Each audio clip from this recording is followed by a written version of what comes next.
দীর্ঘ ৫০ বছর পর প্রকাশ্যে এসেছেন বীরবিক্রম মেজর শরীফুল হক ডালিম, যিনি সবার কাছে মেজর ডালিম নামেই পরিচিত। রোববার রাতে প্রবাসী সাংবাদিকের লাইভ টক শোতে হাজির হন তিনি। এ সময় স্বাধীনতা পূর্ববর্তী ও পরবর্তী ৫০ বছরের অনেক প্রশ্নের উত্তর দিয়েছেন তিনি, যা এখন সামাজিক মাধ্যমে বেশ আলোচিত বিষয়। তবে মেজর ডালিমের এই উপস্থিতি ও তার দেওয়া বিভিন্ন তথ্য নিয়ে সংশয় প্রকাশ করেছেন অনেকে। বিষয়টি নিয়ে এবার যে প্রতিক্রিয়া দেখালেন অন্তর্বর্তী সরকারের স্বরাষ্ট্র উপদেষ্টা, সেই খবরই জানাচ্ছেন সহকর্মী SI রাজ। মুজিবের মৃত্যুর খবর জানার পর আর বাকশালের পতনের খবর জানার পর লাখো লাখো লোক সবাই আনন্দ মিছিল বের করলো। শরীফুল হক ডালিম, যিনি মেজর ডালিম নামেই অধিক পরিচিত, দায়িত্ব পালন করেছেন বাংলাদেশ সেনাবাহিনীর একজন সামরিক কর্মকর্তা হিসেবে। ১৯৭৫ সালের ১৫ আগস্ট তৎকালীন রাষ্ট্রপতি শেখ মুজিবুর রহমানকে সপরিবারে হত্যার সঙ্গে তিনি জড়িত ছিলেন, যেটি শেখ মুজিব নিহত হওয়ার পর মেজর ডালিম নিজেই বাংলাদেশ বেতারে ঘোষণা দেন। মেজর ডালিম বলছি, এখন হতে সারা দেশে সামরিক আইন জারি করা হলো।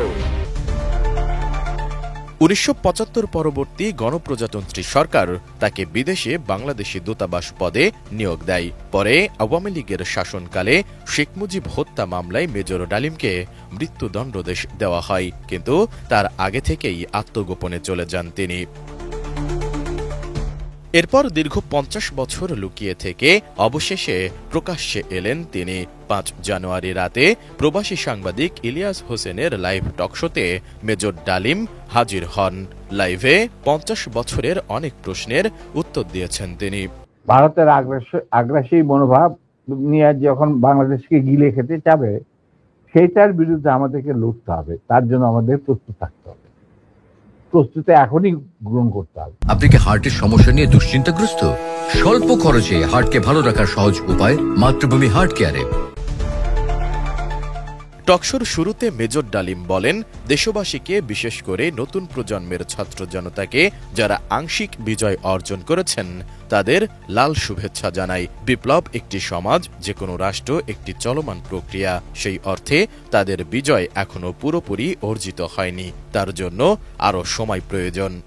যে বিপ্লবী যে লক্ষ্য থাকে, সেই লক্ষ্য একমাত্র বিপ্লবীরাই সাধন করতে পারে, অর্জন করতে পারে।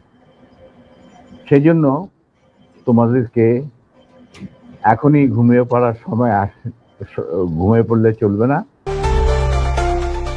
এ সময় ২৪-এর গণ অভ্যুত্থানের নেপথ্যের নায়ক ছাত্র জনতাকে পরামর্শ দিয়ে তিনি বলেন, সম্প্রসারণবাদী হিন্দুত্ববাদী ভারত, যার কবজায় আমরা প্রায় চলে গিয়েছি, সেই অবস্থান থেকে সেই ৭১-এর মতো আরেকটা স্বাধীনতা অর্জন করতে হবে। তা না হলে বিপ্লব ব্যর্থতায় পর্যবসিত হবে। এছাড়া অন্য প্রশ্নে মেজর ডালিম আরও বলেন, মুজিব মারা যায়নি, একটি সেনা অভ্যুত্থানে নিহত হয়েছেন। বাকশাল বিদায়ের পর কোটি কোটি মানুষ তখন রাস্তায় নেমে এসে শুকরিয়া আদায় করেছে।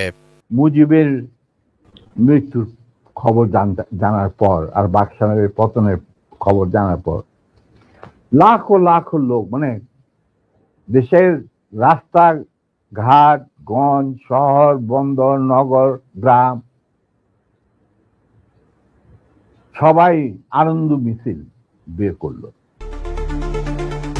এদিকে মেজর ডালিম ইস্যুতে যখন তোলপাড় সামাজিক যোগাযোগ মাধ্যম, তখন এক সাংবাদিক সোমবার স্বরাষ্ট্র উপদেষ্টাকে মেজর ডালিমের লাইভ সম্পর্কে প্রশ্ন করলে তিনি উত্তর দেননি।